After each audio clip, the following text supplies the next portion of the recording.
Today, sir, we are the group 3 presenting communication. Origin: the English word communication has been derived from the Latin word communicare, which means to impart or participate or to transmit. The word communicare is derived from the root communis, which means to make common or to share. Function of communication: information function, used for decision making at various work. Motivation function, used as a mean to motivate someone to improve their work. Control function, when properly communicated, it defines roles, clarify duties, authorities, and responsibilities. Emotion function usually affects a person's performance, depends on its feelings. Communication process. Communication is a continuous process which mainly involves three elements: sender, message, and receiver. First is sender. The sender or the communicator generates the message and conveys it to the receiver. He is the source and the one who starts the communication. Message. It is the idea, information, view, fact, feeling, etc. that is generated by the sender and it's then intended to be communicated further. Encoding. The message generated by the sender is encoded symbolically, such as in the form of words, pictures, gestures, etc. before it is being conveyed. Media. It is the manner in which the encoded message is transmitted. The message may be transmitted orally or in writing. The medium of communication includes telephone, internet, post, fax, email, etc. The choice of medium is decided by the sender. Next is decoding. It is the process of converting the symbols encoded by the sender. After decoding the decoding the message is received by the receiver. Next is receiver. He is the person who is last in the chain and for whom the message was sent by the sender. Once the receiver receives the message and understands it in proper perspective and act according to the message, only then the purpose of communication is successful. Next is feedback. Once the receiver confirms to the sender that he has received the message and understood it, the process of communication is complete. Next is noise. It refers to any obstruction that is caused by the sender, message, or receiver during the process of communication. For example, bad telephone connection, faulty encoding, faulty decoding, inattentive receiver, poor understanding of message due to prejudice or inappropriate gestures, etc. So these are the two types of communication. First is formal.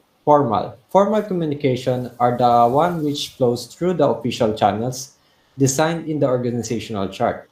These communications can be oral or in writing and are generally recorded and filed in the office.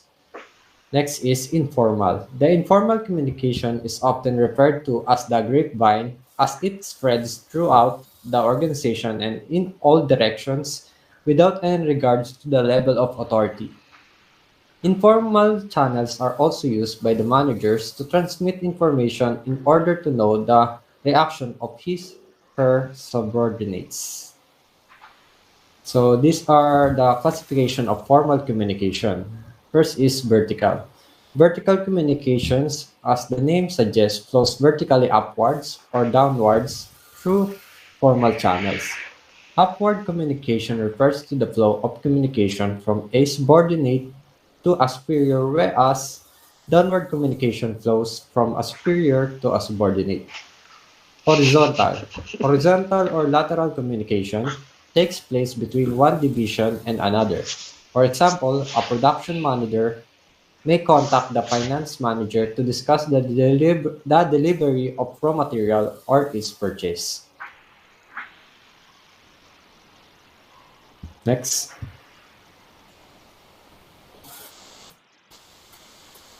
Sean. Next, we have the barriers to communication. Communication barriers may prevent communication or carry incorrect meaning, due to which misunderstandings may be created. Therefore, it is essential for a manager to identify such barriers and take appropriate measures to overcome them.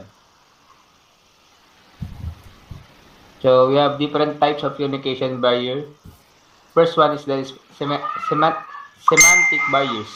These are connected to the problems and obstructions in the process of encoding and decoding of a message into words or impressions. Normally, such barriers result due to use of wrong words, faulty translations, different interpretations, etc. For example, a manager has to communicate with workers who have no knowledge of the English language, and on the other side, he is not well conversant with the Hindi language.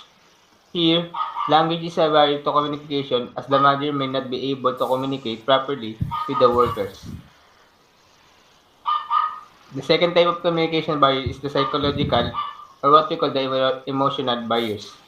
Emotional or psychological factors also act as a barriers to communication. The state of mind of both sender and receiver of communication reflects ineffective communication.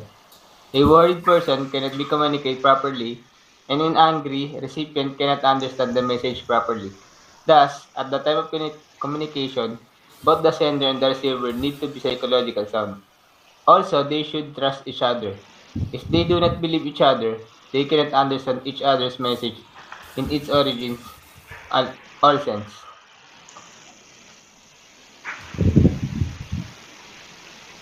So next po is yung organizational barriers. So the factors related to organizational structure, rules and regulations authority, relationship and etc. may sometimes act as a barrier to a effective communication between manager and its man. In an organization with a highly centralized pattern, people may not be encouraged to have free communication. Also, rigid rules and regulations and cumbersome procedures may also become a hurdle to communication. So, organizational barriers may depend on the rules and policies, the hierarchical positions, organizational facilities, and complex organizational structure. Next, we have the personal barriers. So, these personal barriers or factors of both sender and receiver may act as a barrier to effective communication. If a superior thinks that a particular communication may be adversely affect his authority, he may suppress such as communication. Also, if the superior does not have confidence in the competency of their subordinates, they may not ask for their advice. Subordinates may not be willing to offer useful suggestions in the absence of any reward or appreciation for a good suggestion. So, these personal barriers from the word personal, these are hindrances to effective communication arising from a communicator's characteristics as a person. Example, we have it depends on the emotions, values, poor listening, and etc. And other factors such as less faith on subordinates, fear of challenge of authority, lack of incentives, and unwillingness to communicate. To overcome these barriers, uh, overcoming barriers to communication. To overcome this, first, use feedback to facilitate understanding and increase the potential for appropriate action.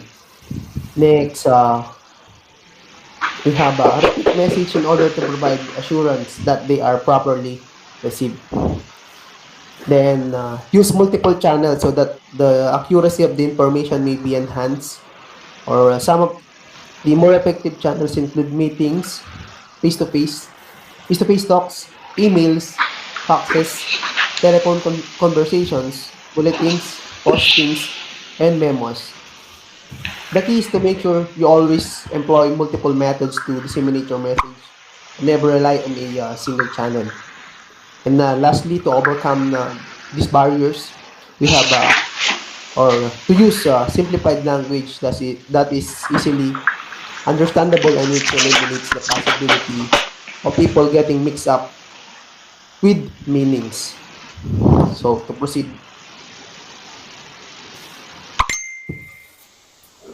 Techniques for communicating in organization, also known as the flow of communication in an organization. Downward communication, when communication flow from higher level to lower level. Upward communication, when the communication flows from lower level to higher level. Horizontal communication, also known as lateral communication, is communication flow between personnel of the same level.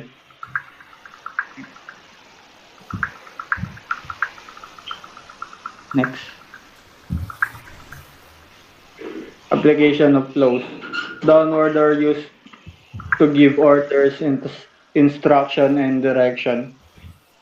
It is from the manager to his subordinates as reported earlier.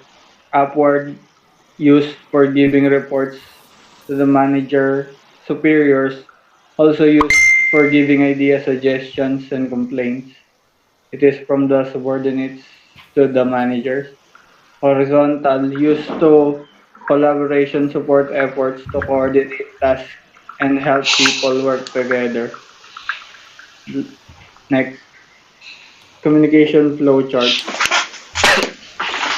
Owner or president communicates to the marketing manager. The marketing manager downward communicates to the advertising supervisor and laterally communicates to the accounting manager. The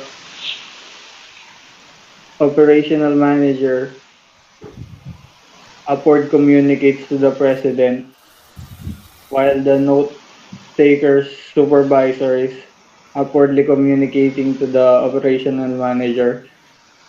Then horizontal communication between note taker supervisor to copier supervisor, copier and sales staff also have horizontal communication, while sales staff sales staffs communicate upward to the sales supervisor, and note taker supervisor downward communicates to the note takers.